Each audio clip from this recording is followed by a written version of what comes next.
সিলেট যুব কল্যাণ পরিষদের সম্মানিত নেতৃবৃন্দ, উপস্থিত হয়েছেন অ্যাডভেঞ্চার সিকার্সের সম্মানিত দায়িত্বশীল ভাই, উপস্থিত আছেন প্রকৃতি প্রেমী তুহিন ভাই। ভোলাগঞ্জের সাদাপাথরের সৌন্দর্যে নতুন প্রজন্ম যদি আমাদেরকে প্রশ্ন করে, তাহলে আমরা তাদেরকে কি উত্তর দেব? আজকের এই মানববন্ধন থেকে আমাদের বুবা প্রশাসনের কাছে এই প্রশ্নটি রেখে দিতে চাই। এ পর্যায়ে আপনাদের সম্মুখে বক্তব্য রাখছেন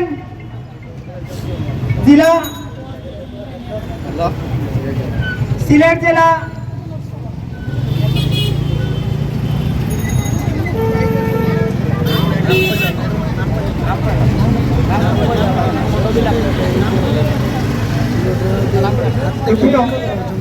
সিলেট জেলা যুব সমন্বয়ক এনসিপি এর দায়িত্বশীল ভাই ফয়সাল আহমদ ভাই। প্রিয় সাংবাদিক ভাইয়েরা, উপস্থিত আমার সিলেটের সকল বিপ্লবী ছাত্র জনতা, উপস্থিত বিভিন্ন সংগঠনের নেতৃবৃন্দ, উপস্থিত আমাদের এই সেফ সিলেটের নেতৃবৃন্দ, উপস্থিত রয়েছেন বিভিন্ন সংগঠনের নেতৃবৃন্দরা, সবাইকে আমার সালাম এবং জাতীয় নাগরিক পার্টির পক্ষ থেকে মোবারকবাদ। আমি ফয়সাল আহমেদ, জাতীয় নাগরিক পার্টি সিলেট জেলার যুগ্ম সমন্বয়ক। আজকের এই মানববন্ধনে আপনারা জানেন সেই সাদা পাথর, আপনারা জানেন এই সাদা পাথরে কিভাবে লুটপাট করা হচ্ছে। শুধু সাদা পাথর না, আমাদের আরেকটা প্রাণের স্পট হচ্ছে জাফলং। আপনারা জাফলং, কৃষ্ণাকান্দি, শুধু একটার কথা বললে হবে না, সাদা পাথর এবং জাফলং, কৃষ্ণাকান্দি সবগুলোতেই যেই লুটেরা লুটতরাজ শুরু করেছে। আপনারা দেখতে পাচ্ছেন এই আমাদের সিলেটের জেলা প্রশাসক, উনি যতবারই আমাদের সাধারণ ছাত্র জনতা উনার কাছে প্রশ্ন করেছে, উনি বলছেন উনারা অভিযান দিচ্ছেন, কিন্তু কিসের সেই অভিযান? আমরা দেখতে পাচ্ছি অভিযানের নামে প্রহসন খেলা চলছে। বিভিন্ন ওরা বলতে চাচ্ছে বিভিন্ন রাজনৈতিক সংগঠনের নেতৃবৃন্দরা সেই লুটতরাজের সঙ্গে জড়িত। আমরা চোখের সামনে ধ্বংস হতে দেখেছি হোটেল পর্যটন ব্যবসায়ীদেরকে। আজ যারা হোটেল কোটি কোটি লক্ষ লক্ষ টাকা দিয়ে হোটেল খুলে বসেছে, সিলেটের অর্থনীতিকে টিকিয়ে রেখেছে, আজ সেটা ধ্বংসের পথে। আজ যদি পর্যটকরা সাদা পাথরে না যায়, সিলেটের প্রত্যেকটা হোটেল খালি থাকবে। প্রত্যেকটা ব্যবসায়ীর মাথায় হাত, ব্যাংকের লোন নিয়ে তারা ব্যবসা খুলে বসেছে। সেই লোনের দেনা পাওনায় আরো সবচেয়ে বড় আন্দোলনের ডাক আসবে আমি মনে করি। প্রত্যেকটা হোটেল ব্যবসায়ী দেখবেন তারা কিভাবে রাস্তায় নেমে আছে যখন হোটেলগুলো বন্ধ থাকবে, যখন পর্যটকরা আসবে না সিলেটে, সেই সিলেটের নাম আর সবুজ সিলেট থাকবে না, সেই সবুজের ঘেরা মানুষ আর দেখতে আসবে না। লুটেরারা যেভাবে ধ্বংস করতেছে, পাথর খেকুরা যেভাবে ধ্বংস করে দিচ্ছে পুরা পর্যটন মডেলটাকে। আর যারা নিশ্চুপ হয়ে বসে আছেন তাদের উদ্দেশ্যে বলছি, আপনাদের সন্তানের ভবিষ্যৎ অন্ধকার। আপনারা দেখেন শুক্র শনিবার কিভাবে দেখি আমরা, তো যে পর্যটকরা ভিড় করে আমাদের সিলেট শহরে, আর সেই ভিড়ে আমরা পড়ব না। কারণ হচ্ছে এই লুটেরা ধ্বংস করে দিচ্ছে আমাদের এই সিলেটের ঐতিহ্যকে।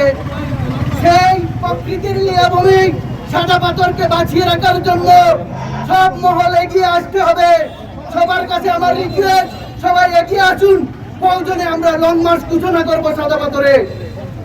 খুব শীঘ্রই আমি আমার পার্টির পক্ষ থেকে আমাদের সিনিয়র নেতৃবৃন্দকে জানিয়ে দিব যে আমাদের সিলেটটাকে রক্ষা করুন, আমাদের সিলেটটাকে বাঁচান।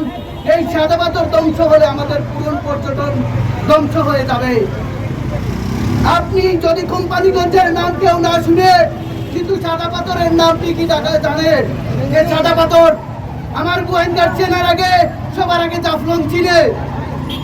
আপনারা দেখেন সেই জাফলং কত পরিচিতি, কত সাদা পাথর কত পরিচিতি রয়েছে, সেটা ধ্বংস করার দায়ভার আমাদেরকে নিতে হবে। কারণ আমরা সচেতন মহল যদি না জাগি আরো ধ্বংসের পথে যাবে। সেটা দেখেন আমাদের পরিবেশ উপদেষ্টা রেজওয়ানা, উনি আসছিলেন, উনি সাদা পাথরে যায়নি, উনি গিয়েছিল জাফলংয়ে। উনি জাফলংয়ে সেই পাথর কোয়ারি বন্দর নামে কি করে গেছে আমি গত 10 বছরেও দেখি নাই এভাবে পাথর লুটে নিতে, এভাবে যে লুটেরারা লুট করতেছে। আজকে একটা মানববন্ধন নিয়ে যে সাদা পাথর রক্ষায় আমরা আজকে এখানে সবাই জড়িত হয়েছি। যে আমাদের মধ্যে উপস্থিত আছেন প্রিয় সাংবাদিক ভাইয়েরা, উপস্থিত আছেন বিভিন্ন সংগঠনের নেতৃবৃন্দ, উপস্থিত আছেন যে সাধারণ শিক্ষার্থীবৃন্দ, সবাইকে স্বাগতম। যে আমাদের এই উদ্যোগে সবাই ঐক্যপোষণ করছে। আমরা চাই, আপনারা জানেন সিলেটকে পর্যটন কেন্দ্র হিসাবে ঘোষণা দেওয়া হয়েছে, সিলেটকে পর্যটন কেন্দ্র নাগরিক হিসাবে ঘোষণা দেওয়া হয়েছে। কিন্তু আজকে এই সিলেটের যে অবস্থা, সিলেটের যে টুরিস্ট স্পট গুলা যেভাবে ধ্বংসের মুখে চলে যাচ্ছে, কিছু কুচক্র এর মাধ্যমে তারা বিভিন্ন স্পট গুলো নষ্ট করে দিচ্ছে। যে কিছুদিন আগে আপনারা দেখছেন যে জাফলং এর অবস্থা খুব তারা ভয়ানক। প্লাস হচ্ছে পিস্তা গান্ধী, মোটামুটি এই স্পট গুলো শেষ। যে রাস্তাঘাটের জন্য পিস্তা গান্ধীর অবস্থা খুবই বেহাল। কোন টুরিস্ট স্পট, যারা টুরিস্ট তারা সিলেট যখন আসে, আমাদের যখন নখ দেয় তখন দেখা যায় পিস্তা গান্ধী আমরা এখন আর কোনো টুরিস্ট পাঠাতে পারি না। কারণ একটাই, যে কিছু কুচক্র মহল আছে যে তাদের এই কার্যক্রমের জন্য আজকে সিলেট বিভিন্ন স্পট গুলা আজকে ধ্বংসের মুখে।